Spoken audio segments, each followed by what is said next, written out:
ప్రభునందు అత్యంత ప్రియమైనటువంటి దేవుని బిడ్డారా, ఇప్పుడు మన ప్రభువును లోకరక్షకుడైన యేసుక్రీస్తు అతి శుభమైన నామమును బట్టి చేరుకున్న మీకందరికీ పేరు పేరున హృదయపూర్వక వందనాలు తెలియపరుస్తున్నాను. అలాగే ఈ వాక్యం వీక్షిస్తున్న మీకందరూ కూడా హృదయపూర్వక వందనాలు తెలియపరుస్తున్నాను. ఈ సమయంలో ఈ దినమందు దేవుడు మన కొరకు సిద్ధపరిచిన వాక్య భాగాన్ని ధ్యానం చేసుకుందాము. పరిశుద్ధ గ్రంథము నుండి దేవుని యొక్క వాక్య ధ్యాన నిమిత్తము దినవృత్తాంతముల మొదటి గ్రంథము 9వ అధ్యాయం 20వ వచనాన్ని దేవుని యొక్క వాక్యముగా నేర్చుకుందాం. దినవృత్తాంతముల మొదటి గ్రంథము 9వ అధ్యాయం 20వ వచనం. ఎలియాజరు కుమారుడైన ఫీనెహాసు మునుపు వారి మీద అధికారి అయి ఉండెను. యెహోవా అతనితో కూడా ఉండెను. చిన్న ప్రార్థన చేసుకుని నేర్చుకున్న వాక్యాన్ని. మహాపరిశుద్ధుడగును ప్రేమ స్వరూపి అయిన మా ప్రియ పరలోకపు తండ్రి, మీ పరిశుద్ధమైన ఘనమైన అతి శ్రేష్టమైన నాడు మీకు లెక్కలేని వందనాలు, స్తోత్ర. అయ్యా, మరొక పర్యాయం ఈ పాద సన్నిధికి చేరి ఎంతవరకు పాటల ద్వారా స్తుతి ఆరాధన ద్వారా మహిమ తెచ్చుకున్న దేవా మీకు వందనాలు, స్తోత్ర. కొద్ది సమయాన్ని నీ వాక్యమును ధ్యానం చేస్తూ ఉండగా మీ పక్షంగా నిలబడి దాసుని శిలువ చోటలో ఒలుగు పరిచేయడంతో ఆత్మశక్తి అభిషక్తి బలపరిచి నీ దాసుని నోట నీ మాట ఉంచాయా. సూటిగా మాట్లాడుతూ ఉండగా వెనగలుగు చెవి గ్రహించగల మనస్సు, లోబడి అనుసరించి నడిచే మనస్సు ప్రతి బిడలైన వారికి అందించి నీ రాకడకు ఆయుధపరచమని యేసు పరిశుద్ధమైన ప్రార్థించమని కొనుచున్నాను పరమ తండ్రి, ఆమేన్. ప్రభునందు అత్యంత ప్రియమైనటువంటి దేవుని బిడ్డారా, ఈ చదవబడిన వాక్య భాగంలో ఒక వ్యక్తిని గూర్చి ఈ రోజున దేవుని యొక్క వాక్యం నుంచి మనం నేర్చుకుందాం. ఫీనెహాసు వలె మాదిరిగా ఉండాలి అనేటువంటి అంశాన్ని ఈ రోజున వాక్యముగా మనం నేర్చుకుందాం. దేవుని బిడ్డారా, ఫీనెహాసు అనే మాటకు అర్థము జాలిగా మాట్లాడే నోరు అని అర్థమిస్తూ ఉంది. ఫీనెహాసు అనే మాటకు అర్థం ఏమిటి? జాలిగా మాట్లాడు నోరు. చూడండి దేవుని బిడ్డారా, ఈ చదవని వాక్య భాగంలో ఈ ఫీనెహాసు ఎవరు అంటే ఎలియాజరు యొక్క మనవడు, అహరోను యొక్క మనవడు ఎలియాజరు. ఎలియాజరు యొక్క మనవడు ఎవరంటే ఫీనెహాసు. ఇతనికి దేవుడు తోడుగా అతని పక్షాన ఉన్నాడంట. దేవుడు అతనితోనే ఉన్నాడంట. దేవుని బిడ్డారా, ఈ రోజున దేవుడు మనతో ఉండాలని మనమందరం కోరుకుంటూ ఉంటాం. దేవుడు మనతో ఉంటే ఆయన కోపదల అనుకుంటుంది. దేవుడు మనతో ఉంటే ఆయన ఆరోగ్యం అనుకుంటుంది. దేవుడు మనతో ఉంటే నిత్య పోషణ కూడా మనతో ఉంటుంది. కనుక దేవా నీవు నాతోనే ఉండు నాయన అని కోరుకుంటారు. కానీ దేవుడు నాతో ఉండక్కర్లేదు అని ఎవరు కూడా కోరుకోరు. ఎందుకంటే దేవుడి యొక్క కోపదల లేకపోతే ఈ రోజు మనిషి లోకంలో జీవించలేడు. ఒకవేళ దేవుని యొక్క వాక్యం ఎరగనటువంటి వారు, దేవుడి గురించి తెలవనటువంటి వారికి దేవుడి యొక్క కోపదల ఉండట్లేదా, వారు జీవించట్లేదా అని అనుకోవచ్చు. దేవుని బిడ్డారా, అది శాశ్వత కాలం జీవించేటువంటి జీవితం కాదు.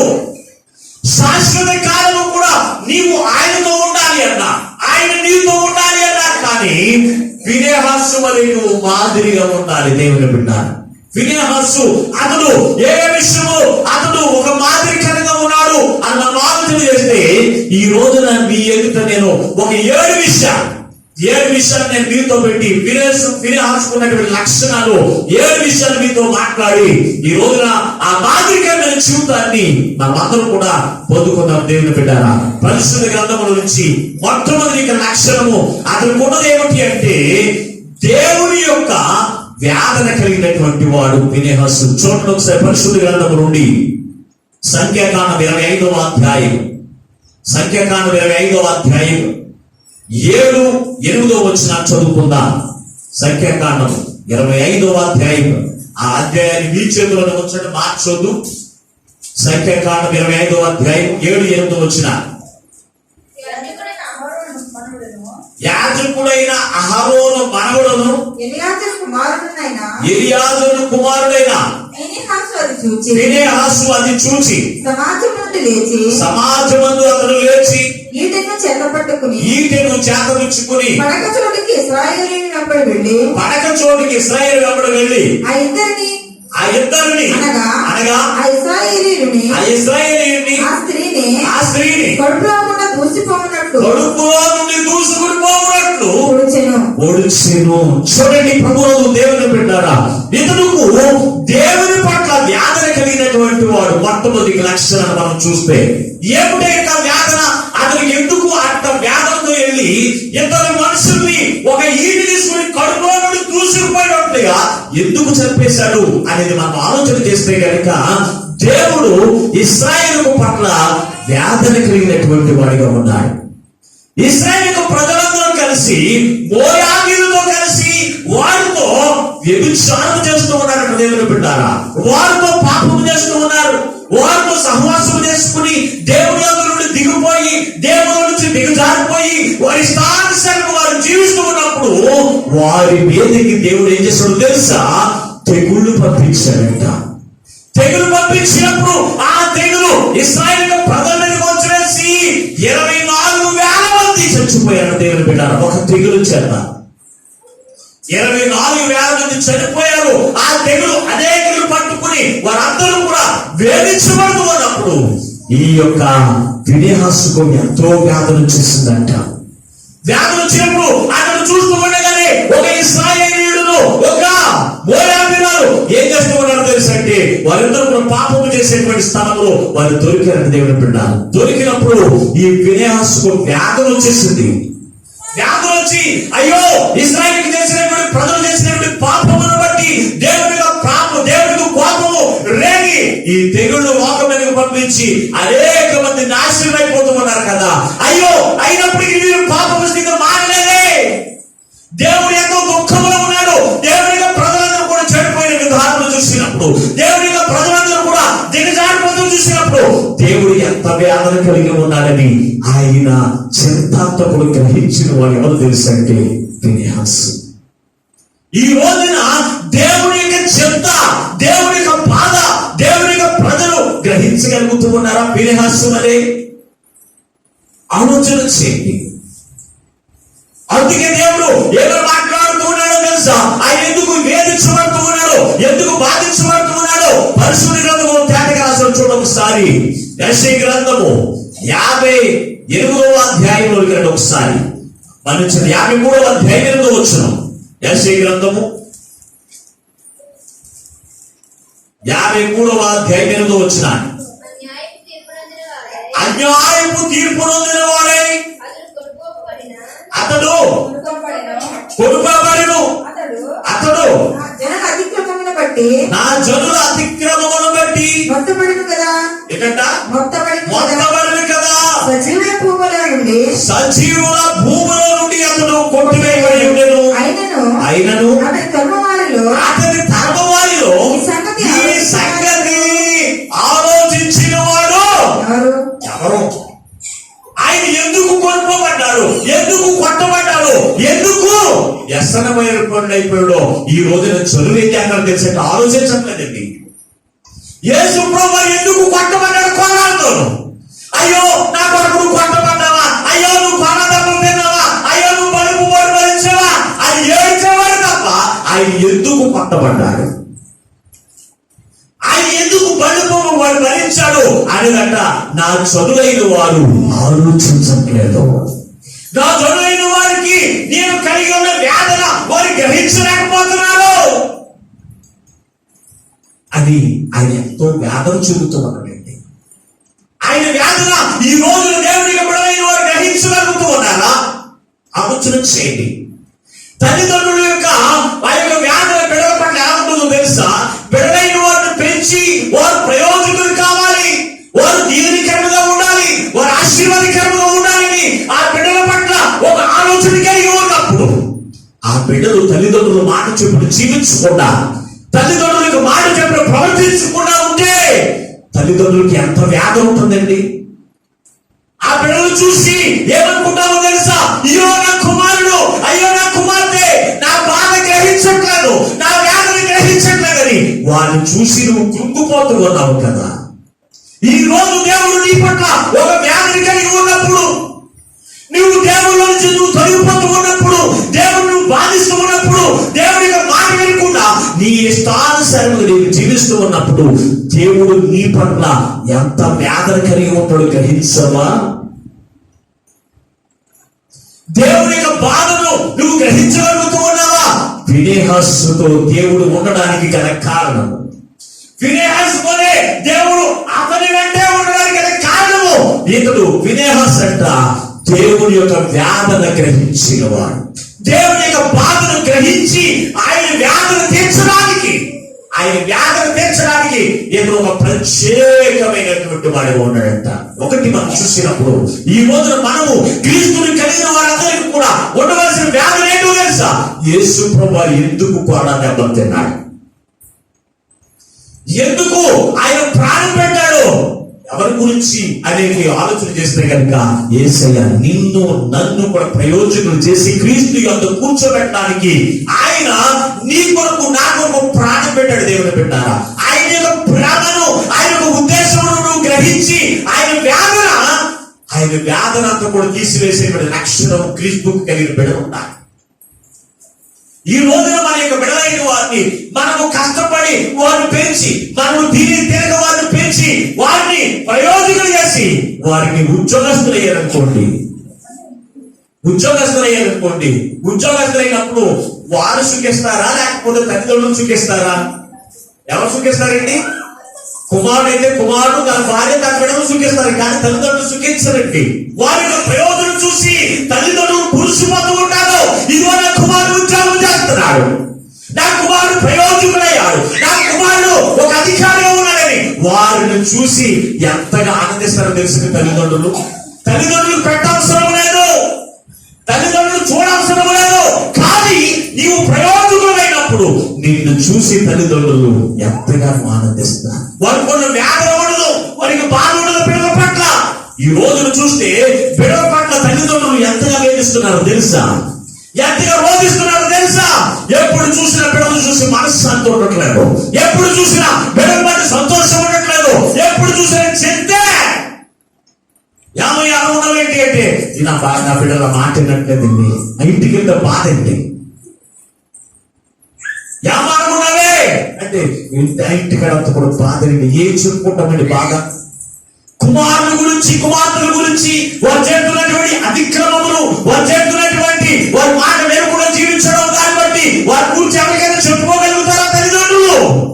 కానీ తల్లిదండ్రులు బాధ బిడ్డలైన వారు అర్థం చేసుకుని వారిని చింతింపజేసే వారిగా కాకుండా వారికి చెంత తొలగించే విధముగా వారి క్రియలు, వారి ప్రవర్తన సరి చేసుకున్నప్పుడే తల్లిదండ్రులు చెంత అంతా కూడా పోతుందంట. వారు ఎంత కష్టపడినా, వారు ఎంత రోధించినా ఆ రోదనంతా కూడా ఎప్పుడు పోతుందో తెలుసా? బిడ్డలైన వారు తల్లిదండ్రుల యొక్క చింతను గ్రహించినప్పుడు, తల్లిదండ్రులైన వారి యొక్క చింతను బిడ్డలైన వారు గ్రహించాలి. అంతేకాని నేను యాకి తిరిగితే పర్వాలేదు, మా ఇష్టం వచ్చినట్టు నడుచుకుంటే పర్వాలేదు, నా ఇష్టం నా జీవితం, నేనైతే పాడైపోతాను, నేనైతే నాశనం అయిపోతానంటే తల్లిదండ్రులకు సంతోషం ఉంటుందా? ఉన్నది. అలాగే దేవుడికి కూడా నీ పట్ల సంతోషకరమైన జీవితం కావాలి అంటే నిన్ను బట్టి ఆత్మీయ తండ్రి లేకపోతే తల్లిదండ్రులు లేకపోతే దేవుడే నిన్ను బట్టి సంతోషించే వారికి ఉండాలి అంటే నువ్వు ఎలా ఉండాలో తెలుసా? తల్లిదండ్రుల యొక్క ప్రేమను గ్రహించినట్లుగా ఆత్మీయ తల్లిదండ్రుల యొక్క ప్రేమను గ్రహించాలి. అలాగే దేవుని యొక్క ప్రేమను గ్రహించాలి. లేకపోతే దేవుడు మాట్లాడుతున్నాడు, నేను ఎందుకు ఈ లోకంలోకి వచ్చి పోరాడపడుతున్నాను, ఎందుకు నేను వ్యసన పడయ్యాను, ఎందుకు నేను నా ప్రాణం పెట్టాను, ఇదిగో నా చదువులైన వారు ఏం చేస్తలేదు, ఆలోచించిన వారు ఎవరు కూడా లేకపోయేదే. ఎంత బాధపడతాడండి ఆయన. మరి ఆయన చింతను, ఆయన యొక్క ప్రేమను గ్రహించగలుగుతూ ఉన్నావా? ఆలోచన చేయండి. ఇక్కడ చూసినప్పుడు ఫినెహాస్ అంట అతడు ఎంత చింత కలిగి ఉన్నాడో తెలుసా? దేవుడి యొక్క ఉగ్రత, దేవుడి యొక్క కోపం అంతా రగిలిపోతుంది, ఆ ప్రజలందరూ నాశనం అయిపోతున్నారని అతనికి ఎంతో చింత ఉందంట. ఈ రోజున కూడా మనం చూస్తూ ఉంటే అనేక మంది పాపము జీవితం జీవిస్తూ దేవుని యొక్క మాటను పక్కన పెట్టివేసి, దేవుని యొక్క వాక్యాన్ని పక్కన పెట్టివేసి ఇష్టానుసారంగా జీవిస్తూ వారు నశించిపోతూ ఉన్నప్పుడు వారిని చూసినప్పుడు నీవు దేవుని యొక్క చింతను గ్రహించగలుగుతూ ఉన్నావా? ఆలోచించు. ఫినెహాస్ మొట్టమొదటిగా అక్కడ లక్షణం ఏంటో తెలుసండి, దేవుని పట్ల ఆయన చింత కలిగినటువంటి వారిగా ఉన్నాడు. రెండవది మనం చూస్తే అన్యులైన వారితో కలిసిపోకుండా ప్రత్యేకించబడిన వాడిగా కనపడుతున్నాడు. చూడొకసారి కీర్తనకారుడు రాసినటువంటి 106వ కీర్తన 28వ వచనం నుంచి కింద చదువుకుందాం ఒకసారి. సంఖ్యాకాండం 25వ అధ్యాయం మీరు అలాగే ఉంచుకోండి. అలాగే ఇక్కడ మనం చూసినప్పుడు కీర్తనకారుడు రాసినటువంటి 106వ కీర్తన 28వ వచనంలో 30వ వచనం కూడా బాగా చదువుకుందాం. మరియు వారు హత్తుకుని చచ్చిన వారికి అర్పించిన బలిమాంసము భుజించరి. సచ్చిన వారికి అర్పించిన బలిమాంసమును భుజించరి. బలిమాంసమును భుజించి వారు తమ క్రియల చేత ఆయనకు కోపము పుట్టించగా వారిలో తెగులు రేగెను. ఏంటంట? వారిలో తెగులు రేగెను. ఫినెహాసు లేచాడు. పరిహారం చేయగా ఆ తెగులు ఆగిపోయింది. ఇక్కడ చూసినప్పుడు ఇశ్రాయేలు ప్రజలంట బయల్సెబూలుతో పాపము చేసినప్పుడు వారు క్రియల మూలముగా వారు దేవుల నుంచి తొలగిపోయి వారు ఏం చేస్తున్నారో తెలుసంటే దోషులుగా ఉన్నారు. దోషులుగా ఉన్నటువంటి వారి మీదకి వారు దేవునికి కోపం పుట్టించేటువంటి క్రియల వరకు అయి ఉన్నారు. ఈ రోజున నీ జీవితంలో కూడా దేవునికి కోపం పుట్టించేటువంటి క్రియలు ఒకవేళ మీలో ఉంటే తీసేసుకోండి. ఎందుకో తెలుసా? దేవుని యొక్క క్రియలు ఇదిగో మన క్రియల వల్ల దేవునికి కోపం వస్తుందనే సంగతి మనం జ్ఞాపకం చేసుకుని ఆ క్రియలు మనం విడిచిపెట్టకపోతే దేవునికి కోపం వస్తే మనం తట్టుకునేటువంటి శక్తి ఎవరికి కూడా లేదండి. దేవునికి కోపము పుట్టించగా వారి మీదకి దేవుడు ఏం చేశాడట? తెగుళ్ళను పంపించగా వారి నాశనం అయిపోవడం చూసినప్పుడు వారిలో నుంచి ఇశ్రాయేలు ప్రజల నుంచి ఫినెహాసు లేచాడట. వారితో కలిసిపోలేదు. ఫినెహాసు వారితో కలిసిపోలేదు. ఇదిగో ఇశ్రాయేలు ప్రజలందరూ కూడా అమోరీయులతో మోయాబీయులతో పాపం చేస్తూ ఉన్నారు, విగ్రహార్పణలు తింటూ ఉన్నారు. అయ్యో నేను కూడా తినేద్దా అనే ఆలోచన ఫినెహాసుకు లేదు. ప్రత్యేకించబడినటువంటి వాడిగా కనపడుతున్నాడు. ఈ రోజున మన యొక్క జీవితంలో క్రీస్తుని కలిగిన నీ జీవితంలో ఒక ప్రత్యేకమైనటువంటి వాడిగా ఉంటున్నావా? మాదిరికంగా ఉంటున్నావా? లేకపోతే వారితో నువ్వు కలిసిపోయేటువంటి జీవితం నువ్వు జీవిస్తూ ఉంటావా? నీ కుటుంబంలోనే కావచ్చు, లేకపోతే నీ రక్త సంబంధంలోనే కావచ్చు, నీ సంఘంలోనే కావచ్చు, నువ్వు ఎవరున్నారో తెలుసా? అందరితో కలిసిపోయేటువంటి పని మనం చేయడం కాదు. దేవుని యొక్క వాక్యానుసారంగా ప్రత్యేకించబడినటువంటి జీవితంలో నువ్వు జీవించాలి. ఫినెహాసు లేచి వారి కొరకు పాప పరిహారార్థం బలి అర్పించాడంట. దేవుని బిడ్డలారా, ఆ తెగులు నిలిచిపోయేటువంటి పని ఎవరు చేశారో తెలుసా? ఒక ఫినెహాసు ద్వారా జరిగింది. కారణం ఏమిటి? దేవుడు అతనితో కూడా ఉన్నాడు. ఎందుకో తెలుసా? దేవుడు అతనితో కూడా తెలుసా? అందరితో కలిసిపోయి విగ్రహాలు కనిపించే వారితో కలిసిపోయి బలి మాంసాలు తినేటువంటి వారితో కూడా కలిసిపోయి దేవా నువ్వు నాతో ఉండలేదు, అందుకే నాకు శ్రమ వచ్చింది. అయ్యా నువ్వు నాతో ఉండలేదు, నాకు కష్టం వచ్చింది. అయ్యా నువ్వు నాతో ఉండట్లేదు, నాకు బలహీనత వచ్చింది, నాకు శోధన వచ్చింది. ఇదేనా నీ జీవితం? ఆలోచన చేయండి. ఈ రోజు క్రీస్తుని కలిగిన నీవు ఫినెహాసు వలె ఒక మాదిరికరమైన జీవితం కలిగి ఉండాలని దేవుడు నిన్ను ఏర్పాటు చేసుకున్నాడు. నీ కొరకు ప్రాణం పెట్టి నిన్ను రక్షించుకునేందుకు తెలుసా? నువ్వు అందరితో కలిసిపోతామని కాదు, నిన్ను బట్టి అనేకులు దేవుని యొక్క నడిపించి అనేకులు క్రీస్తును ఆరాధించడానికి చేయడమే దేవుడి యొక్క సంకల్పమైంది. మన సంకల్పం నీలో ఉందా? ఫినెహాసు ప్రత్యేకించబడినటువంటి వారిగా కనపడుతూ ఉన్నాడు. అందుకే అతనితో దేవుడు ఉన్నాడండి. మరి ఉంటున్నావా? ఆలోచన చేయండి. లోతు సొదొమ గొమొర్రా పట్టణస్తులు అందరితో కలిసిపోయాడండి. కలిసాడా? కలిసిపోయి ఉంటే అగ్ని గంధకములు నాశనం అయిపోయా ఉండేవాడు. దేవుని బిడ్డలారా, సొదొమ గొమొర్రా పట్టణంలో నివసించాడు, కానీ ఆ పట్టణస్తులు చేసేటువంటి పనులు ఇతడు చేయలేదు. సొదొమ గొమొర్రా పట్టణస్తులు దుర్మార్గులు, బాల్యములు మొదలుకుని వృద్ధుల వరకు కామవాంఛ కలిగిన వాడు. సొదొమ గొమొర్రా పట్టణస్తులు వారితో కలవలేదండి. నీ పక్కన లేకపోతే నీ ఇంట్లో పాపం చేసేవారు ఉంటే వాళ్ళు జాగ్రత్త కింద నువ్వు చేస్తే నువ్వు ఒక ప్రత్యేకించబడిన వాడు కాదు. దేవుడు నిన్ను లోకంలో నుంచి నిన్ను ప్రత్యేకించుకోవడం ఎందుకో తెలుసా? ఆయన నీతో కలిసి ఉండడానికి, ఆయన నీతో ఉండి నీ యొక్క ఆలోచన యావత్తు నేల నుంచి నేను ఆనందింపచేయడానికి యేసయ్య నిన్ను ప్రత్యేకించబడినటువంటి కుమారుడిగా కుమార్తెగా దేవుడు నిన్ను ఏర్పాటు చేసుకున్నాడు. ప్రియమైన దేవుని పెట్టారు. మరి అటువంటి సమయంలో నీవు ప్రత్యేకించబడిన వాడిగా ఉంటున్నావా? విగ్రహాలను చేస్తున్నారు, వాటితో నువ్వు కలిసిపోయి నువ్వు విగ్రహాలకు నమస్కారం చేస్తే నువ్వు ప్రత్యేకించబడిన వారు కాదు. చచ్చిపోయిన వారికి చేసేటువంటి విందుల్లో పాలు పంపులు చూడండి. ఎంత పర్టికులర్ రాసిన వాక్యంలో ఉందండి. అక్కడ ఏముంది? చచ్చిన వారి శవముల దగ్గర పెట్టేటువంటి భోజనాలు తినేటువంటి వారు. చూడండి, చచ్చిన వారికి ఎవరు?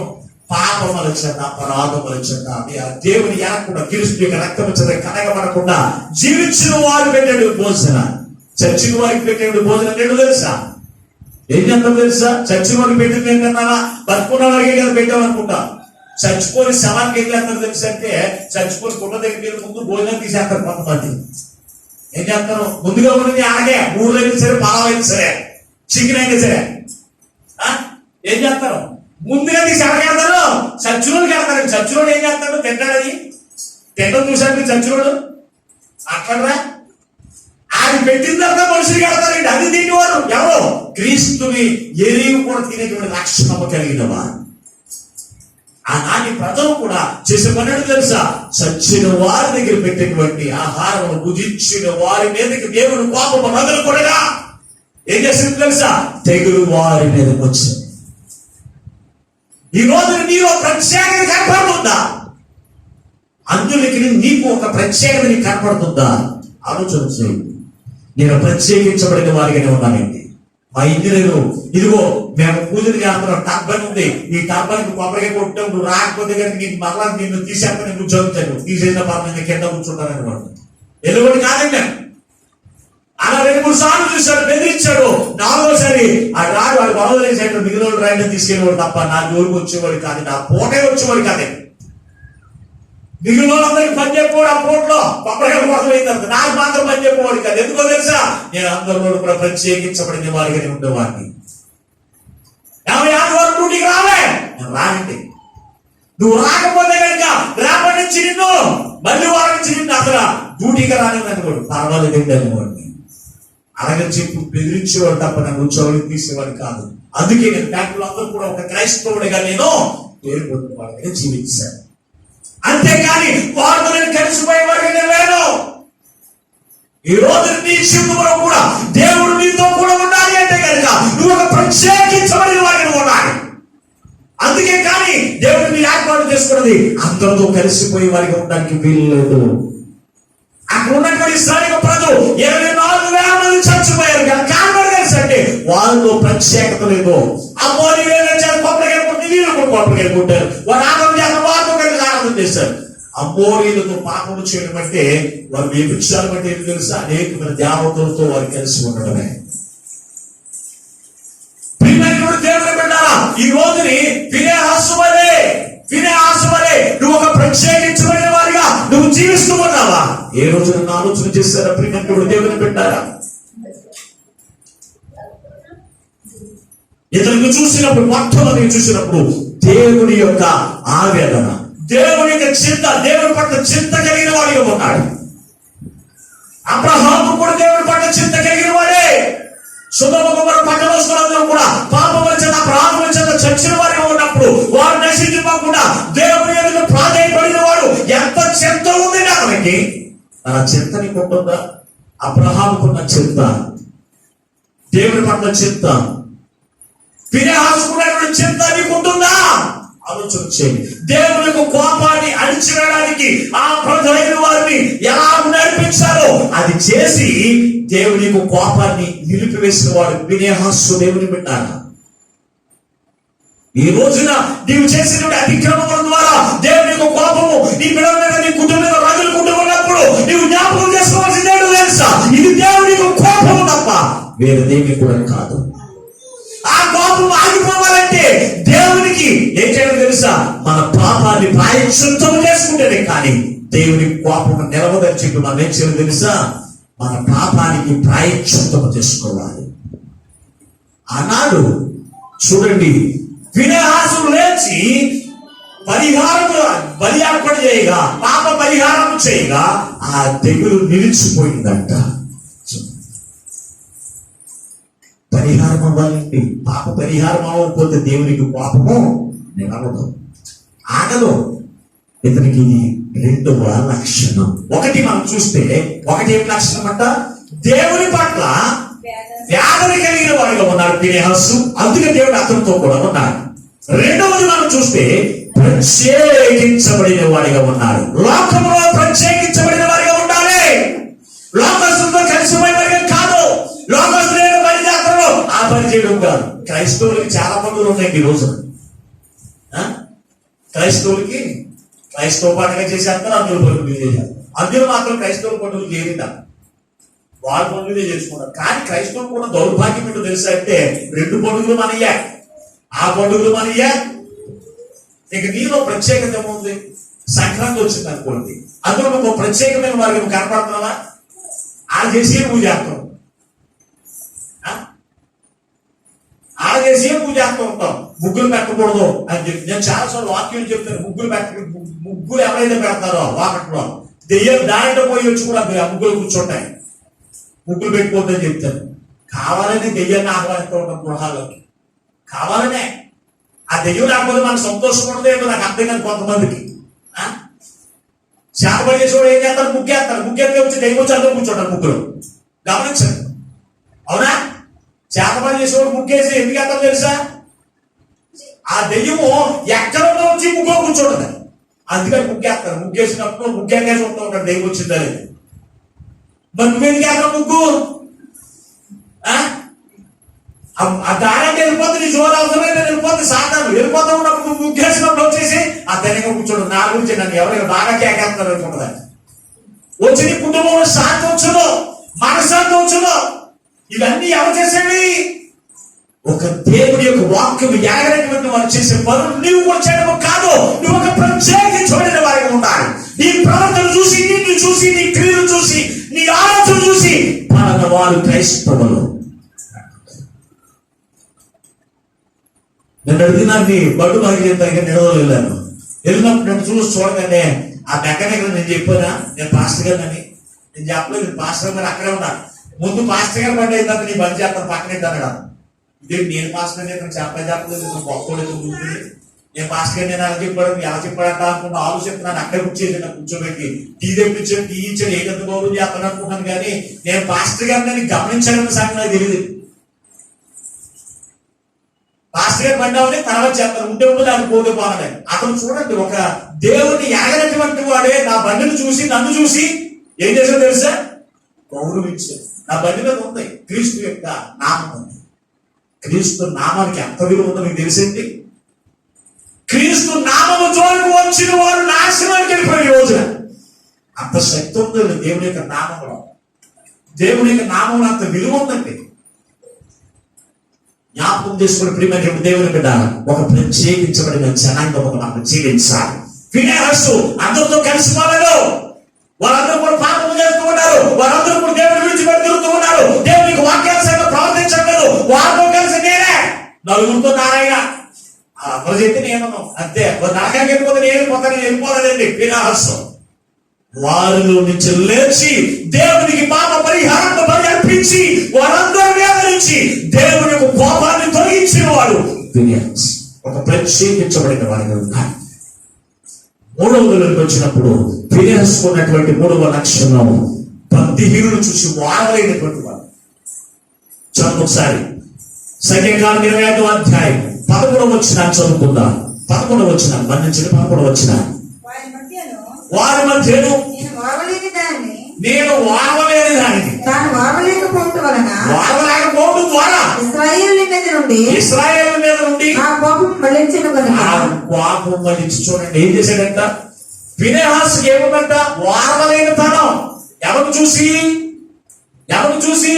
భక్తిహీనులను చూసి వారవలేని వాడిగా ఉన్నాడు. ఈ రోజు మనకే ఉంటుంది. ఏ విషయం తెలుసా? ఇతను వాళ్ళు ఆశీర్వదించబడినప్పుడు వారలేము. నీ ఇంటి పక్కన ఫ్రిడ్జ్ తెచ్చుకున్నాడు అనుకోండి, ఏం చేస్తాం? బాబోయ్ ఫ్రిడ్జ్ తెచ్చేసుకున్నాడు, ఏ గొప్ప వారం దానిది. ఎవరు చూసి? ఆశీర్వదించబడిన వారు చూసి మనం వారవలే. మనం వారవలేని తను ఏ విషయంలో ఉండాలో తెలుసా? భక్తి హీనులను చూసి మనం వారవలేని వారిగా ఉండాలి. భక్తి హీనులను చూసి అయ్యో ఈ భక్తి హీనుల నుంచి మీరు విడిపించబడి దేవుడికి నడిపించబడాలి, క్రీస్తుల భక్తి జీవితం జీవించాలనేటువంటి వ్యాధన మీలో ఉండాలి. దేవుని పెట్టాలి. ఉంటుందా నీకు? ఉంటుందా? ఎవరన్నా బిల్డింగ్ కట్టుకుంటే వారలేదు, ఎవరన్నా పొలం కొనుక్కుంటే వారలేదు, నీకంటే ఎవరన్నా బండి కొనుక్కున్న వారలేదు. ఇది కాదు మనం వారలేదు. ఎవరు చూసి వారలేని వారికి ఉండాలని తెలుసా? ఫినెహాసు వలె భక్తి హీనులను చూసి వారలేని వారికి మనం ఉండాలి. ఉంటున్నాం ఈ రోజున. దావీదును చూసేప్పుడు 119వ కీర్తన 53వ వచనంలో రాస్తూ ఉన్నాడు, భక్తి హీనులను చూడగా ధర్మశాస్త్రమును విడిచిపెట్టి తిరిగే వారిని చూడగా. దావీదుకి ఏమో తెలుసా? చదువు ఒకసారి 119వ కీర్తన 53వ వచనాన్ని.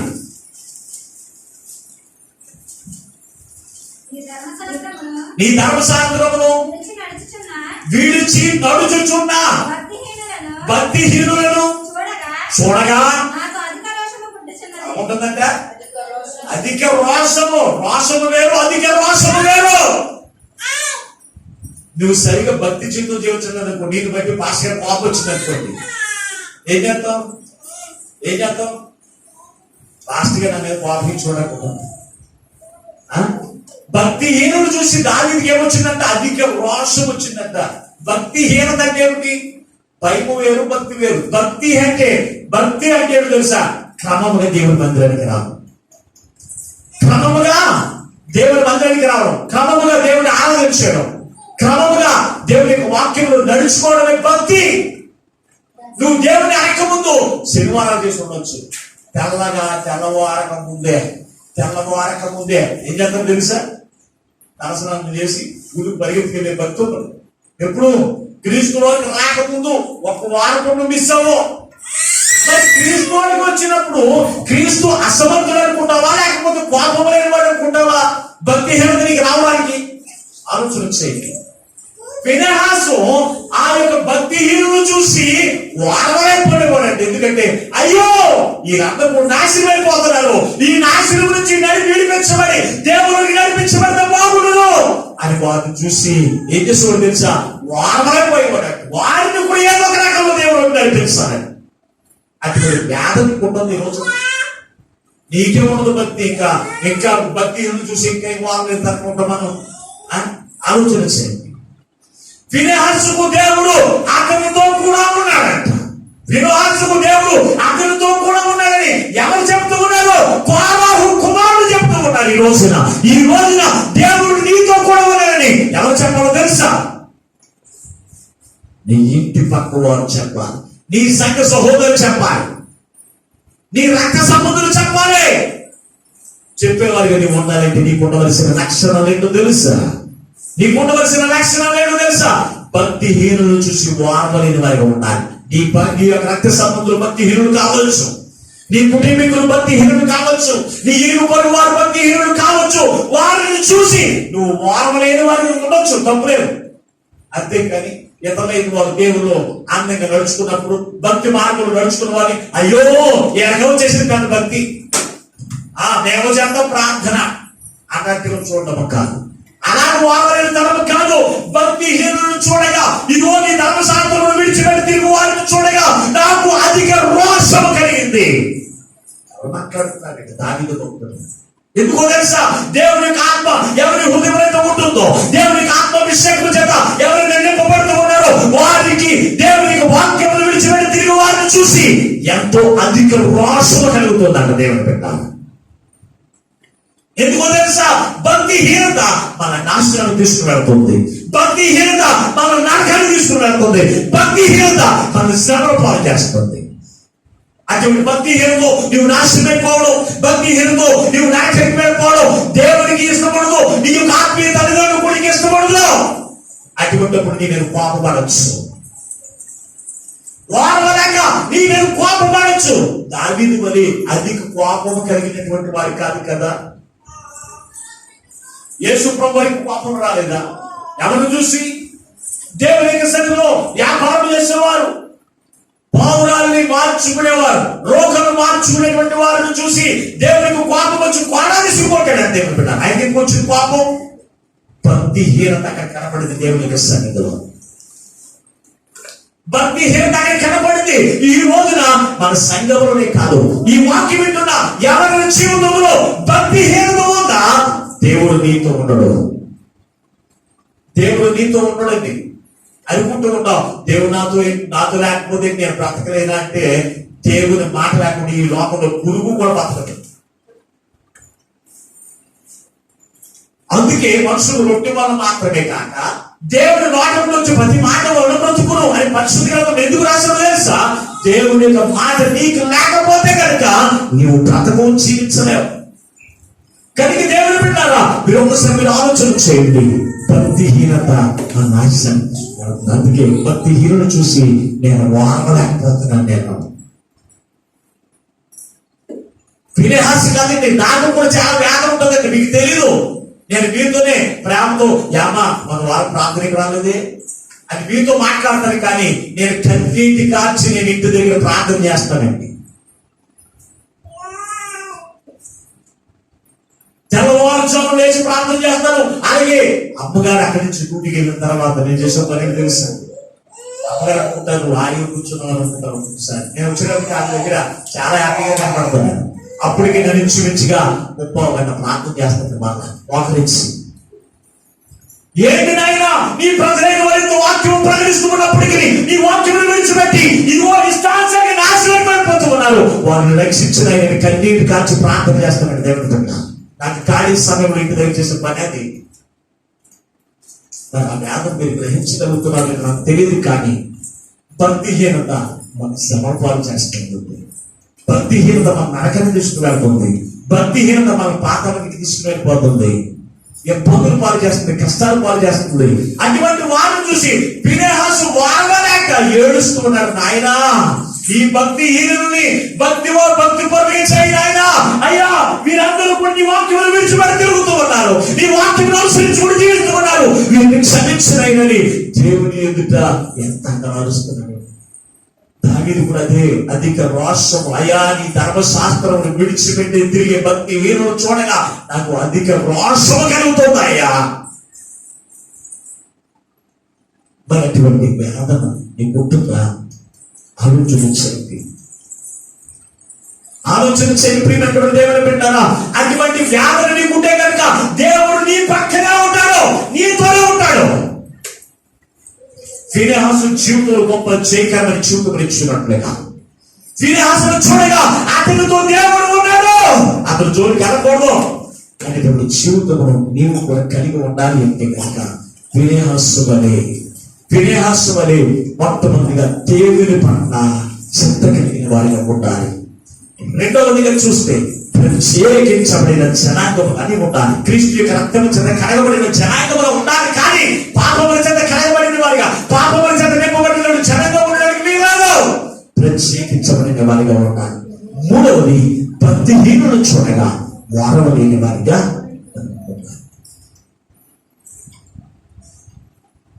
అబ్రహాము ఆ భక్తిహీనులు చూసి ఏడుస్తూనే ఉన్నాడు దేవుని ఎదుట. అయ్యా వీరందరూ కూడా అగ్నిగాంతకాలతో నాశనం అయిపోవడానికి వీలు లేదు నాయన. అయ్యా వారిని మరణించండి. 50 మంది ఉంటాను, లేకపోతే 40 మంది ఉంటాను, ఎందుకు దేవుని ప్రేమ చెందుతూ బ్రతిమలాడుతున్నాడు తెలుసా? అతనికి భక్తిహీనులు చూడగా వారవలేక వ్యాధులు వచ్చి ఏం చేస్తాడో తెలుసా? నన్ను అలరిస్తున్నాడు. 4వ మాటలోకి వచ్చినట్లయితే ఈ యొక్క ఫినెహాసుకు ఉన్నటువంటి 4వ లక్షణం దేవుని యొక్క పని పట్ల ఏం చేసి దేవుని పని చేయడానికి సిద్ధంగా ఉన్నాడండి. దేవుడు చదువుదాం ఒకసారి పరిశుద్ధ గ్రంథము నుంచి. ఇదే సంఖ్యాకాండము 31వ అధ్యాయము 6వ వచనాన్ని చదువుకుందాం. దేవుని యొక్క పని చేయడానికి సిద్ధంగా ఉండేవాడు. చదువు ఒకసారి. సంఖ్యాకాండం 31వ అధ్యాయం 6వ వచనం.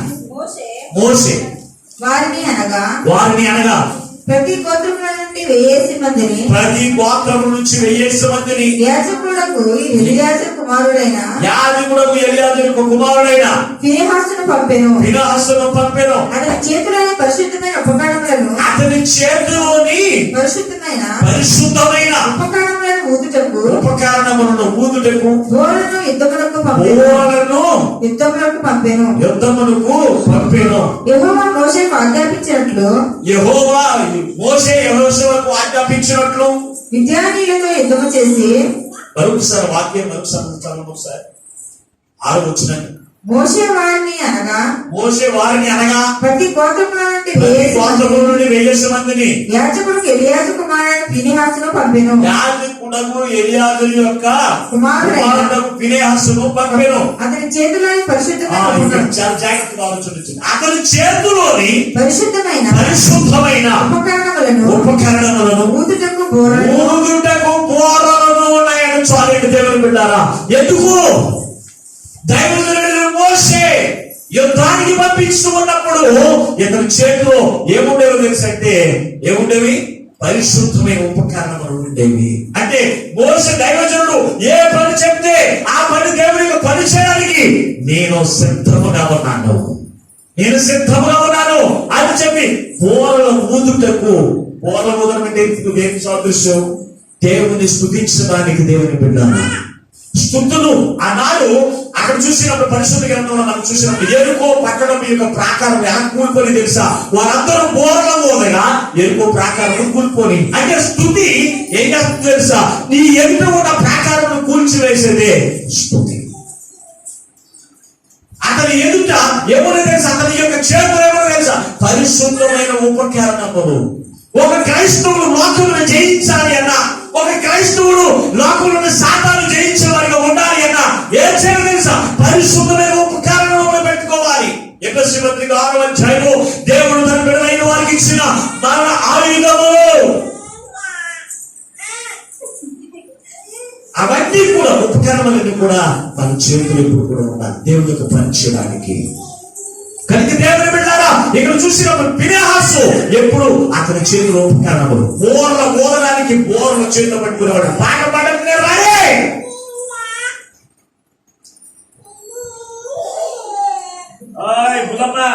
హలో ఎలాగా ఏంటి?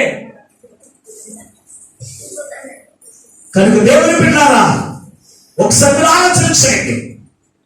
ఫినెహాసు చేతిలో పరిశుద్ధమైనటువంటి యుద్ధోపకరణములు. యుద్ధోపకరణాలు చూసి యుద్ధం చేసేది మనుషులతో కాదు, ఎవరితోనూ? సాధారణతో కలిగి దురాత్మతోనూ ఆకాశ మండలంగా సమూహంతో మనం యుద్ధం చేయడానికి సర్వాంగ కవచములు మన దేవుడు మనకి ఇచ్చాడు. అవి మనం ధరించుకోవాలి. అంతేగాని కత్తులు కణాలను మనం పెట్టుకుని తినడానికి వీల్లేదు. అవన్నీ కూడా మనం పెట్టుకుని ఎప్పుడైతే ఎప్పుడు కూడా మనం సిద్ధంగా ఉన్నాం దేవునికి పని చేయడానికి. ఈ రోజు మనం ఉండగలుగుతూ ఉన్నామా? నీ దైవదాసులు ఒక పని చెప్పినప్పుడు అయ్యా నేను సిద్ధపడలేదు, నేను వెళ్ళిపోయి కట్టి కూడా కనపడమండి. అటువంటిప్పుడు దేవుడు మనకి అనుకుంటాడండి. ఆలోచన చేయండి, ఆలోచన చేయండి. ప్రియమైనటువంటి దేవుని బిడ్డారా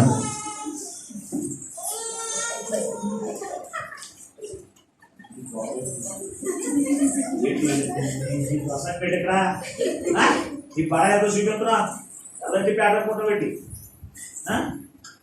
కుదురుకున్నావు.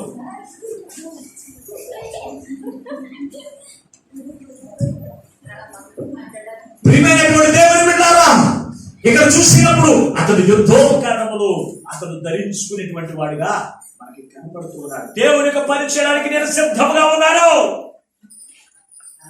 దైవజనుడు చెప్పాడయ్యా ఇదిగో ఇక్కడ ఉన్నటువంటి ప్రజలందరూ ఒక్కొక్క గోత్రం నుంచి 1000 మందిని తీసుకుని వెళ్ళి యుద్ధానికి వెళ్ళు అన్నప్పుడు అతని చేతులు ఉన్నటువంటి యుద్ధోపకరణములు చేతపుచ్చుకున్నాడు. అంటే దేవుని బిడ్డారా యుద్ధోపకరణములు చేతపుచ్చుకున్నాడు. పరిశుద్ధమైనవి అని రాశాడు అక్కడ. కత్తులు పరిశుద్ధమైనవా? మాట్లాడరే. కత్తులు పరిశుద్ధమైనవా? కోరడాలు పరిశుద్ధమైనవా? మరి పరిశుద్ధమైనవి అంటే ఏంటి? దేవుని యొక్క వాక్యమైనటువంటి సర్వాంగ కవచమును ధరించుకోవడం పరిశుద్ధమైనది. దేవుని యొక్క సత్యమైనటువంటి డాలును మీరు ధరించుకోవడం అనేది పరిశుద్ధమైనది. అటువంటి ఆభరణములను కూడా ఎప్పుడు కూడా ధరించుకుని సాతాను వేసినటువంటి బాణములను ధరించి అగ్ని బాణములను కూడా ఆర్పివేయడానికి సంసిద్ధంగా ఉన్నవాడు ఎవరు తెలుసా? ఫినెహాసు. మరి అన్ని ఉన్నాయి మీకు. ఇప్పుడు క్రీస్తును ధరించుకున్న వారికి ఫినెహాసు ధరించుకున్నట్లుగా దేవునికి పని చేయడానికి సిద్ధముగా మేము ఉన్నాం అన్నవాడు ఎంతమంది ఉన్నారండి? పాస్టర్ గారికి కనపడితే పని చెప్తాడేమో, దేవుని పని అనుకోరండి, ఇది పాస్టర్ గారి పని అనుకుంటారు. దేవునికి సన్నిధిలో నువ్వు ఏ పని చేసినా నా పని కాదండి, నా పని అయితే మా ఇంటి దగ్గర చేయించుకుంటాను. ఇంటి దగ్గర మీతో చేయించుకున్నాను ఎప్పుడన్నా? మాట్లాడరా మరొక్క గారు చేయించుకున్నానా? దేవుని పని, మనం దేవుని యొక్క పనిలో, దేవుని యొక్క మందిలో నీవు నేను కూడా దేవుడు మనకు అప్పగించిన పనిని మనం చేస్తూ ఉన్నాం. అయితే ఆ పని చేయడానికి మనం ఎలా ఉండాలో తెలుసా? ఎప్పుడు సిద్ధంగానే ఉన్నా.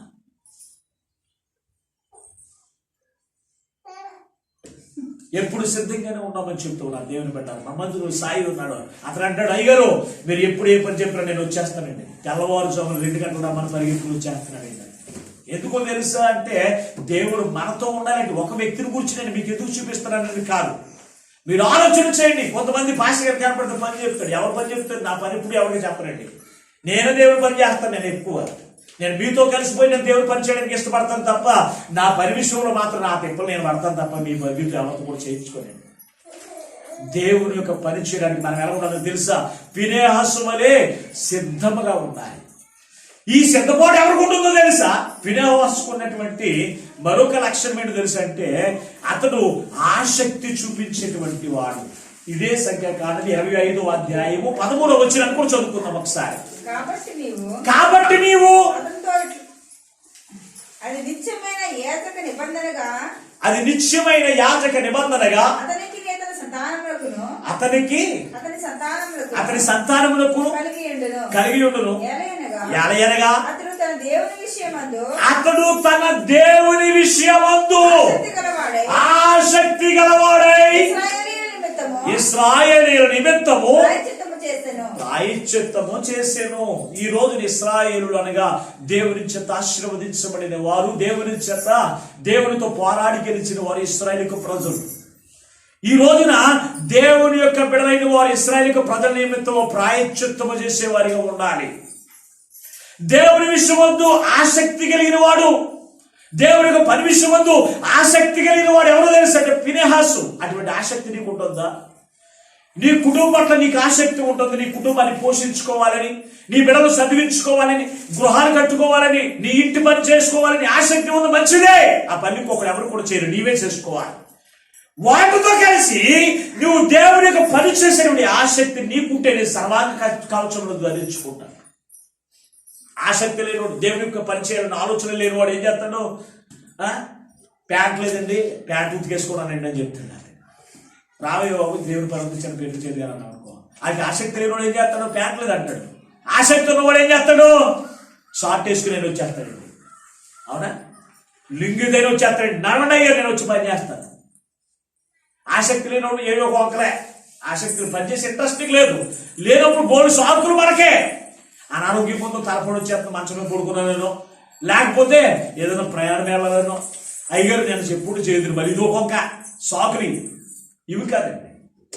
ఫినెహాసు అతడు దేవుని యొక్క పని పట్ల ఆసక్తి కలిగిన వాడిగా ఉన్నాడంట. అందుకే దేవుడు అతనుతూనే ఉన్నాడు. అటువంటి మాదిరికరమైన జీవితం నువ్వు జీవించగలుగుతున్నా క్రీస్తు యొక్క సంఘములో, దేవుని యొక్క సంఘములో ఉన్న నీవు అటువంటి ఫినెహాసు వలె ఒక మాదిరికరమైన జీవితం నువ్వు జీవించగలుగుతూ ఉన్నావా? ఏ రోజు నన్ను ఆలోచన చేస్తారు ఆ ప్రియమైనటువంటి దేవుని బిడ్డలారా. దేవుని యొక్క పని అంటే ఆసక్తి కలిగిన వాడు. ఆసక్తి.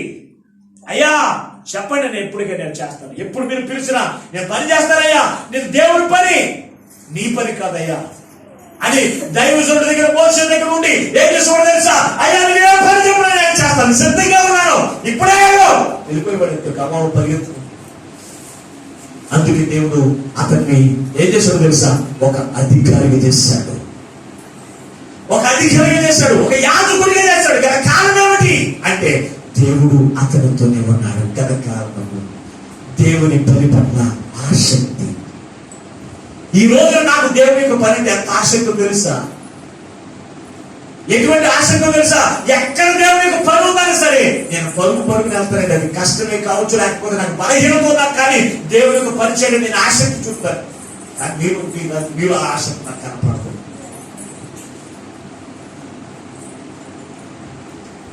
కనుక దేవుని బిడ్డ ఆలోచన చేయండి. ఈ రోజు దేవుడు నీతో ఉండడానికి ఇష్టపడుతున్నాడు. ఎందుకు ఉండట్లేదు? ఈ రోజు ఈ వాక్యం ద్వారా దేవుడు నీతో మాట్లాడుతూ ఉండగా నీలో ఒకవేళ ఫినెహాసు లక్షణం లేకపోతే ఈ వాక్యం ద్వారా నీకు నీవే సరి చేసుకుని ఫినెహాసు వలె మాదిరికరమైన జీవితంలో జీవించాలి. ఆసక్తి దేవుని పట్ల, దేవుని పని పట్ల ఆసక్తి గలవాడై ఇశ్రాయేలుకు ప్రజాపక్షముగా ఏం చేసేవాడు తెలుసా? పరిహారం చేశాడు. అందరికీ భోజనాలు అక్కడ బట్టి ఎవరు తెలుసు? ఇశ్రాయేలు ప్రజలు. వీరందరి పట్ల నువ్వు ఒక పని చేసావంటే ఎవరి పట్ల? దేవుని పట్ల ఆసక్తి ఉంటే నువ్వు చేయగలవు. పాస్టర్ గారి పట్ల కాదు. కొంతమంది పాస్టర్ గారి పట్ల ఆసక్తి ఉన్నది. పాస్టర్ గారు మెచ్చుకోవాలి, పాస్టర్ గారు మెచ్చుకుంటే ఏంటి, మెచ్చుకోకపోతే ఏంటి? నువ్వు చేసే పనికి ప్రతిఫలించదు దేవుడు. అటువంటి దేవుని పట్ల నువ్వు ఆసక్తి కలిగి ఉంటాను. అంతేగాని పాస్టర్ గారి పట్ల నువ్వు ఆసక్తి చూపించవలసిన పని లేదు. పాస్టర్ గారు నిన్ను మెచ్చుకోకపోయినా పర్వాలేదు. దేవుడు మెచ్చుకున్నట్లుగా దేవుని పట్ల, దేవుని పని పట్ల నువ్వు ఆసక్తి కలిగిన వాడు ఉంటే కనుక ఆయన నీతో ఉంటాడు. పాస్టర్ గారు ఎప్పుడు నీతో ఉండలేడండి. పాస్టర్ గారు ఎప్పుడు నీతో ఉండలేడు. కానీ దేవుడు అనుక్షణము నీతోనే ఉండేటువంటి దేవుని పట్ల నువ్వు ఆసక్తి కలిగి ఉంటాడు. ఫినెహాసు దేవుని పట్ల, దేవుని పని పట్ల ఆసక్తి కలిగిన వాడై ఇశ్రాయేలు ప్రజల పట్ల ప్రాయశ్చిత్తము చేసిన వాడిగా కనపడుతున్నాడు. అలాగే మరొక లక్షణంలోకి మనం వెళ్ళినప్పుడు దేవుని యొక్క విచారణ చేసేవాడు 6వ లక్షణం. మొట్టమొదటి లక్షణం ఏంటంటే యెహోవా ఈ దేవుని పట్ల ఇతను అడుగున్నాడు తెలిసిన చింత కలిగిన వాడిగా ఉన్నాడు. రెండవది మనం చూసినప్పుడు ఒక మాదిరికరమైన జీవితమును కలిగి ఉన్నారు. మూడవది భక్తిహీనుల పట్ల ఇతను ఎవరున్నాడు? వారవలేని వాడిగా ఉన్నాడు. నాలుగవది మీకు చూసినప్పుడు దేవుని పని చేయుటకు సిద్ధంగా ఉన్నాడు. ఐదవది మీరు చూసినప్పుడు దేవుని పని చేయుటకు ఆసక్తి కలిగిన వాడిగా ఉన్నాడు. ఆరో దగ్గరకు వస్తే కనుక దేవుని యొక్క విచారణ చేయకుండా ఏ పని కూడా చేసేవాడి కాదు. చదవచ్చు పరిశుద్ధ గ్రంథంలో నుంచి న్యాయాధిపతుల గ్రంథం 20వ అధ్యాయం 28వ వచనం చదువుకుందాం. న్యాయాధిపతుల గ్రంథం 20వ అధ్యాయం 28వ వచనం.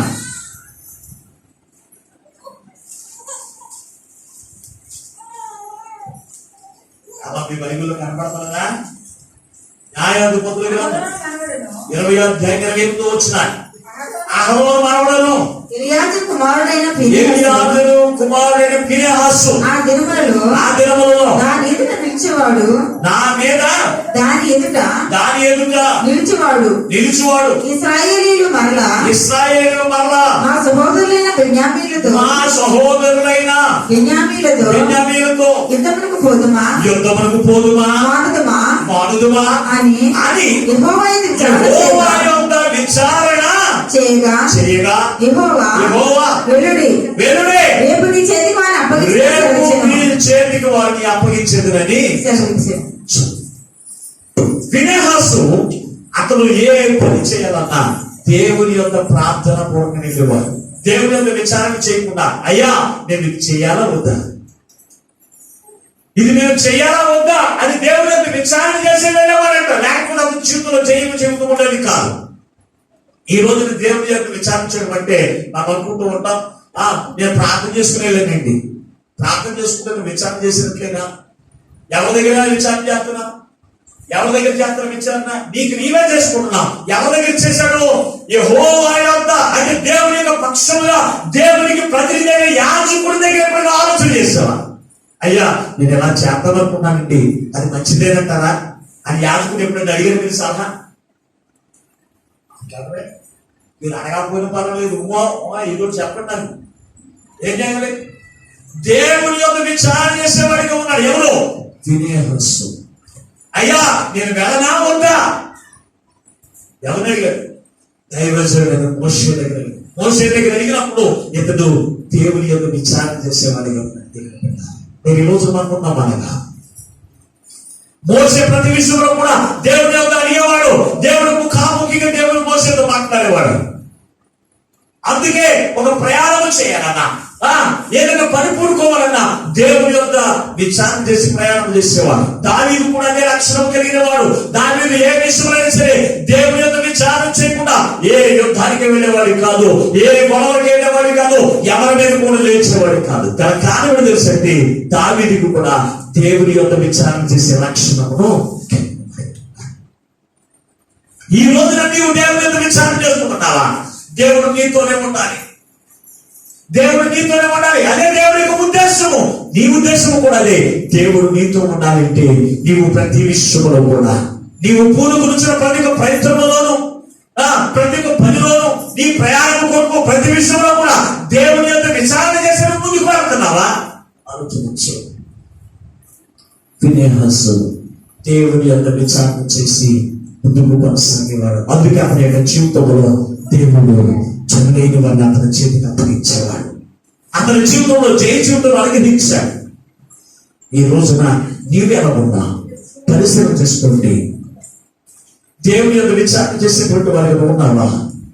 ఆలోచన చేయండి. దేవుని యొక్క విచారణ చేయకుండా నీవు లోకస్తులతోనూ నీ రక్త సంబంధంతోనూ విచారణ చేసి నేను దేవుడి పని చేస్తున్నాను, దేవుని యొక్క విచారణ చేశాను, దేవుడికి నేను ప్రార్థన చేసుకుని బయలుదేరాను, ప్రార్థన చేసుకుని పని పూనుకున్నాను అనుకోవడం కాదు. దేవుని యొక్క విచారణ చేసేవారిగా ఫినెహాసు వలె మనం ఉండాలి. అప్పుడే మన యొక్క జీవితంలో జయ జీవితంలో మనం పొందుకుంటాం. క్రీస్తులో ఉన్నటువంటి ఆనందాన్ని మనం పొందుకుంటాము. దేవుని బిడ్డలారా, చివరిగా 7వ లక్షణం మీకు తెలియవలసిన ముగిసిన పరిశుద్ధ గ్రంథంలో యెహోషువ గ్రంథము 22వ అధ్యాయము 13వ వచనాన్ని చదువుకుందాం. ఇతడు దేవునికి రాయబారి అయి ఉన్నాడు. చదువు ఒకసారి. యెహోషువ గ్రంథం 22వ అధ్యాయము 13వ వచనాన్ని.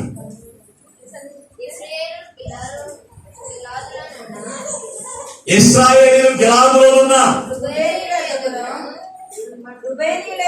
రుబేనీయుల యొద్దకును గాదీయుల యొద్దకును మనష్షే అర్థగోత్రపు వారి యొద్దకును యాజకుడైన ఎలియాజరు యొక్క కుమారుడైన ఫినెహాసును పంపిరి. ఇశ్రాయేలు గోత్రములన్నిటిలో ప్రతి దాని పితరుల కుటుంబపు ప్రధానుడు. ఇక్కడ చదవబడిన వాక్య భాగంలో ఎవరికైనా ఒక వార్త తెలియపరచడానికి ఎవరు నాకు తెలుసంటే ఫినెహాసు ఒక రాయబారిగా ఉండేవారు. దేవుని యొక్క సేవకులైన వారికి నీవు రాయబారిగా ఉండాలి. ఎందుకంటే దేవుని యొక్క ప్రజాపక్షంలో ప్రతిసారి కూడా దైవజనుడు మీ యొక్క రాజకీయ పరిస్థితిలో ఉన్నప్పుడు ఏం చేస్తాడని తెలుసంటే దైవజనుడు ఒక రాయబారిని ఏర్పాటు చేసుకునే సంఘంలో వారి ద్వారా పలానోడికి పలానా మాట చెప్పు, పలానోడి దగ్గరికి వెళ్ళి వారి కష్టంలో ఉన్న లేదో తెలుసుకో అనేటువంటి ఆ మాటలు ఎవరు చెప్తారో తెలుసంటే రాయబారికి ఫినెహాసు వంటి రాయబారిని తెలియపరుస్తారు. తెలియపరిచినప్పుడు వారు వెళ్ళి వారి యొక్క క్షేమస్థితి తెలుసుకుని వారు ఏ బాధలో ఉన్నారో తెలుసుకుని ఆ మాటలు మన దైవజనుడికి తెలియపరిచేవాడు ఫినెహాసు. ఈ రోజున రాయబారి ఎవరికి తెలుసు అంటే ప్రజలైన వారికి, దేవునికి పెళ్ళైన వారికి రాయబారి ఎవరంటే పాస్టర్ గారే. ఒక సహోదరికి ఇంకో సహోదరి వర్తమానం చెప్పాలంటే పాస్టర్ గారు చెప్పాలండి. అయ్యారంటే పలానోడు మీరు చెప్పాలి అంటే రాయబారి ఎవరయ్యారు మాట్లాడలేదు. నేను సంఘంలో చాలా సార్లు చెప్తానండి, ఒకరు ఫోన్ నెంబర్ ఒకరు పెట్టుకోండి. ప్రతి అవసరంలో మీరు పదకొండు ఫోన్ చేసి మాట్లాడు. మనుషులు వారికి నేను జిరాక్స్ తీసేస్తాను అందరు ఫోన్ నెంబర్, ఒక్కొక్కరికి ఒక్కొక్క సీట్ ఇస్తాను. ఎందుకంటే నెంబర్ తెస్తాను కదా అందరు. అవునా? ఈ ఎవరితో అవసరం ఉన్నా అందులో నెంబర్ తీసుకుని ఫోన్ చేసుకున్నారు.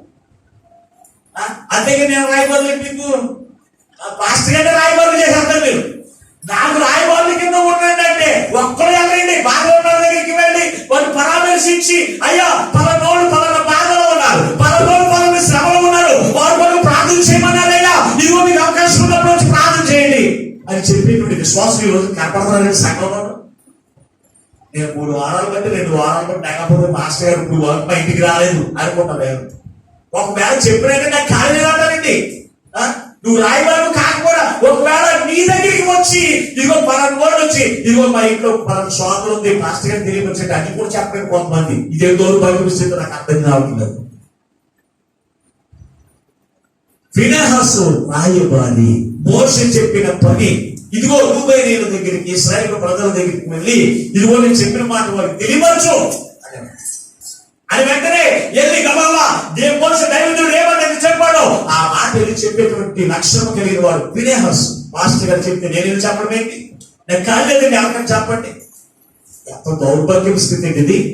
ఆలోచన చేశారు ఎప్పుడన్నా ఆలోచన చేశారా?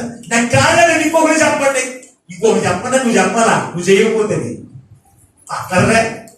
నువ్వు చేయలేదు అనుకుంటే ఇంకొకటి చెప్పాలని నువ్వు చెప్పాలా మాస్టర్ గారికి?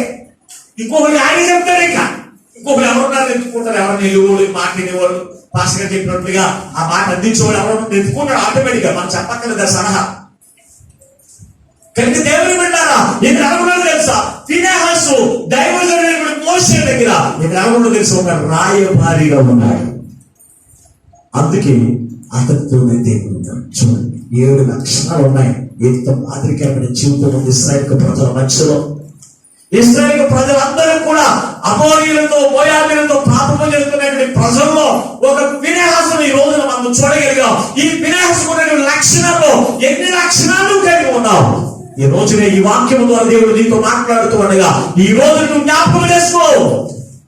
దేవుని పట్ల దేవుని వేదన నువ్వు గ్రహించే వారిగా ఉండాలి. ఎప్పుడు చూసినా నీ వేదన నీ పిల్లలు గ్రహించాలని ఎలాగే నువ్వు కోరుకుంటున్నావో దేవుడు కూడా ఆయన వేదన నువ్వు తెలుసుకుని ఆయనకి ఇష్టపడిన నువ్వు జీవించాలని దేవుడు కోరుకుంటున్నాడు. ఆయన వేదన నువ్వు గ్రహించే వారిగా ఉండాలి. రెండవది మాదిరికరమైన జీవితము. మాదిరికరమైన జీవితము, క్రీస్తును పోలిన జీవితం నీలో కనపడుతూ ఉండాలి.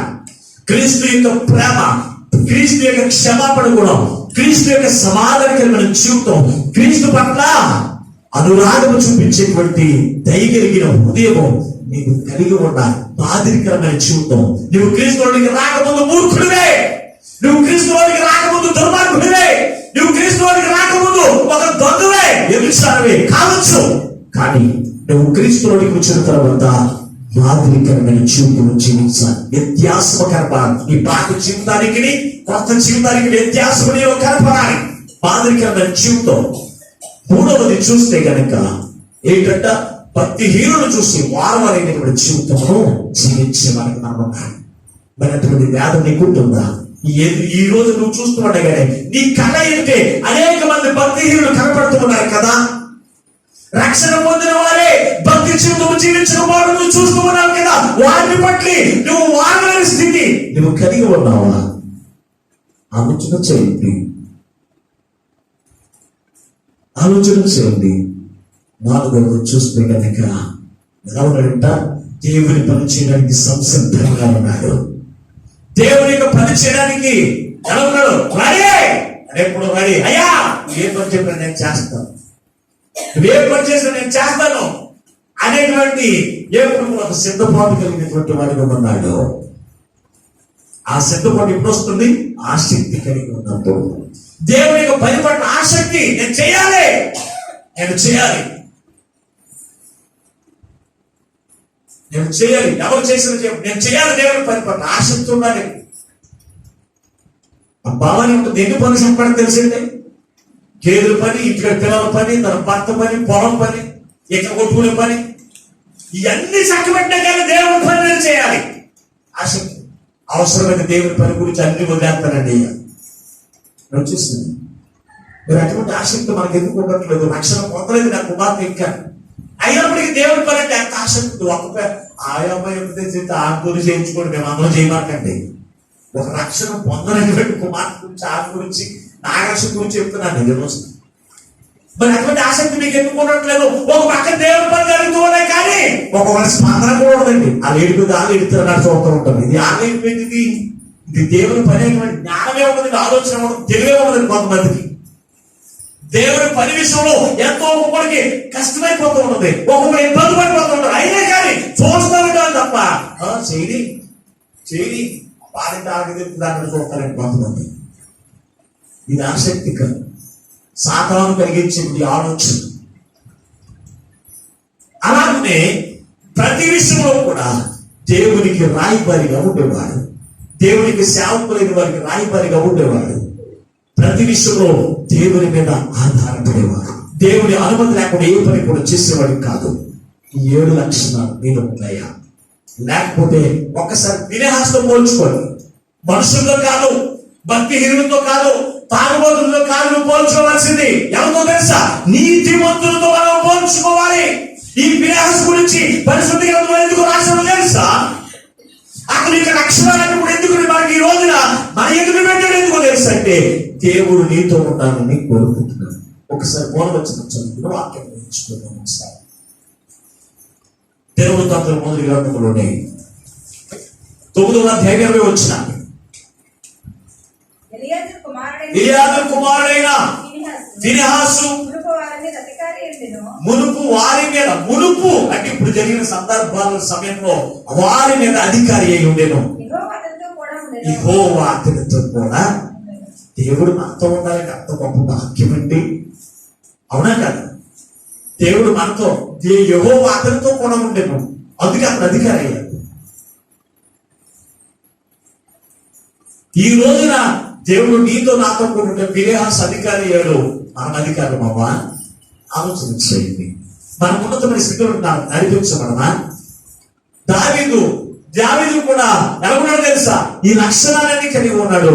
దావీదు కూడా ఒక మహారాజు అంతస్తులకు లేడా? ఈ లక్షణాలన్నీ కలిగి ఉంటే కనుక మేము అనుకునే వాళ్ళు ఉంటాం, అనుకుని ఆలోచన చేసి తెలిసి కొంతమంది ఈ లక్షణాలు కలిగి ఉంటారండి. చాలా జాగ్రత్త అండి.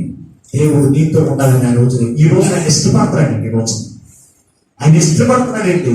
ఆయన నీతో ఉండి నిన్ను అభివృద్ధి పరచడానికి, నిన్ను ఆశీర్వదించడానికి, నిన్ను బలపరచడానికి, నీకున్నటువంటి బలహీనత నుంచి విడిపించడానికి, నీకున్నటువంటి సమస్య నుంచి తొలగించడానికి ఆయన ఇష్టపడుతున్నాడు. ఫినెహాసుకున్నటువంటి లక్షణాలు నీలో ఉంటే, ఒకవేళ ఇంతవరకు నీలో ఆ లక్షణాలు లేకపోతే కనుక ఈ వాక్యం మీద నీ జీవితంలో కూడా ఏమి కలిగి ఉన్నాడో తెలుసా? ఫినెహాసు వలె 7 లక్షణాలు కలిగి వెళ్ళాలి. అప్పుడే ఫినెహాసుతో దేవుడు ఉన్నట్లుగా నీతో కూడా పడ్డాడు. నీతో కూడా ఉండి ఫినెహాసును ఆశీర్వదించినట్టు నిన్ను కూడా ఆశీర్వదిస్తాడు. అందుకే యేసు ప్రభువు వారు ఆయన పరలోకం నుండి లోకంలోకి వచ్చాడు. ఎందుకు వచ్చాడో ఆయన ప్రేమను ఒకసారి జ్ఞాపకం చేసుకోండి. ఆయన మేఘం కొట్టారు, అయ్యో మేఘం కొట్టారా నిన్ను, అయ్యో నిన్ను మేఘం కొట్టారని ఏడవడం కాదు. ఆయన ఎందుకు కొట్టించుకున్నారు, ఎందుకు మేఘం కొట్టబడ్డాయి అనేది ఆలోచించి, నీ చేతుల ద్వారా చేసిన పాపం, నీ పాదముల ద్వారా చేసిన పాపములు బట్టి ఆయనకు మేఘం కొట్టబడాయని బట్టి ఆ యొక్క ప్రేమను నువ్వు గమనిస్తూ ఉన్నావా? హృదయం బలుపు పోటు పొడుస్తూ ఉంటే, అయ్యో నీ యొక్క హృదయం బలుపు పోటు పొడిచారా నాయనా అని ఏడవడం కాదు. నీ హృదయంలో నేను చెడుతాను కూడా తీసివేయడానికి ఆయన బలుపుడు భరించాడు. అయ్యా నా హృదయంలో అటువంటి చెడుతనపు నుండి తీసివేయని ఆయనని ఎప్పుడన్నా ప్రార్థన చేస్తావా? అయ్యో ముళ్ళ కిరీటం పెట్టేశారు నీకు యాగంలో కాదు. నీ తలపుడు చేసిన ప్రతి పాపము కొరకు ఆయన ముళ్ళ కిరీటం ధరించాడు. నీకు జీవ కిరీటం ఇవ్వడానికి ఆయన ముళ్ళ కిరీటం ధరించాడు అనేటువంటి ప్రేమను నువ్వు గమనిస్తావా? అందుకే యాగంతో ఆ యెషయా మాట్లాడుతూ ఉన్నాడు. ఆయన కొట్టబడ్డాడు, వ్యసనపడ్డాడు. ఎందుకో నా ప్రజలైన వారు ఏం చేయలేకపోతున్నారంట? తెలుసుకున్న వారు ఎవరు, ఆలోచించిన వారు ఎవరు అని అడుగుతున్నాడు. ఎంతవరకు క్రీస్తు ప్రేమ గురించి ఆలోచించకపోతే ఈ ఉదయకాలంలో ఆయన ప్రేమను గురించి ఆలోచన చేయండి. ఆయన ప్రేమను గురించి ఆలోచన చేయండి. ఆలోచన చేస్తే కనుక ఆయన నీతో ఉండడానికి ఆయన ఇష్టపడుతున్నాడు. ఎప్పుడంటే ఈ 7 లక్షణాలు నీలో ఉంటుంది. ఈ 7 లక్షణాలు నీతో లేకపోతే కనుక ఆయన నీతోనే ఉండడం. ఆయన లేని స్థలం లేదు, కానీ అన్ని స్థలాలు ఆయన ఉన్నారు. కానీ ఆయన నిన్ను ఆశీర్వదించడానికి, నిన్ను బలపరచడానికి, నీకు తోడుని నడిపించడానికి నీకు సహకారిగా ఉండడం. కనుక దేవుని పెట్టారు ఆయన సహాయము, ఆయన స్వస్థత, ఆయన దీవెన, ఆయన హెచ్చింపు, ఆయన అధికారత్వాన్ని పరలోకములను ఇహలోకములను అధికారత్వాన్ని పొందుకొని జీవించాలని కోరుకుంటే కనుక ఈ వాక్యం మీద మేము తీర్మానంతో మన పునరాయకు వెళదాం. అయ్యా 7 లక్షణాలు నాకు అర్థండి, నన్ను తెద్దండి. నీ వాక్యం ద్వారా నన్ను బలపరిచావు, నీ వాక్యం ద్వారా నన్ను శుద్ధీకరించావు. ఈ వాక్యం నా హృదయం నుంచి చెడిపోకుండా, వెళ్ళిపోకుండా, అపాదించుకోకుండా నీ వాక్యపు వెలుగులో నన్ను బలంపు చేసి నీ దీవులకు ఆశీర్వాదములకు వారసులుగా నన్ను ఉంచుదని ఎందరైతే ప్రార్థన చేస్తారో వారందరికీ పరిశుద్ధ ఆత్మదేవుడు ఈ ఉదయకాలను అనుగ్రహించి ఆయనే మహిమ పొందును గాక. ఆమె ప్రార్థన చేసుకుందాం. మమ్మలను శాశ్వతమైన ప్రేమతో ప్రేమించి మా కొరకు ప్రాణం పెట్టిన యేసయ్య మీకు వందనాలు, స్తోత్రాలు. ఎంతవరకు నీ విలువైన మాట మాకు అందించి మమ్మల్ని బలపరచు. ఫినెహాసు వలె జాలిగా మాట్లాడు నోరు అని పేరిట ఉన్నది. కానీ అయ్యా నీ ప్రజల పట్ల ఎంత వేదన కలిగిన వాడిగా ఉన్నాడు. అయ్యా నీ వేదన తెలుసుకునేటువంటి వాడిగా ఉన్నాడు. నీ పని చేయకు సంసిద్ధంగా ఉన్నాడు. అయ్యా నిన్ను ఆశ్రయించేవాడిగా ఉన్నాడు. నీకు రాయబారిగా ఉన్నాడు.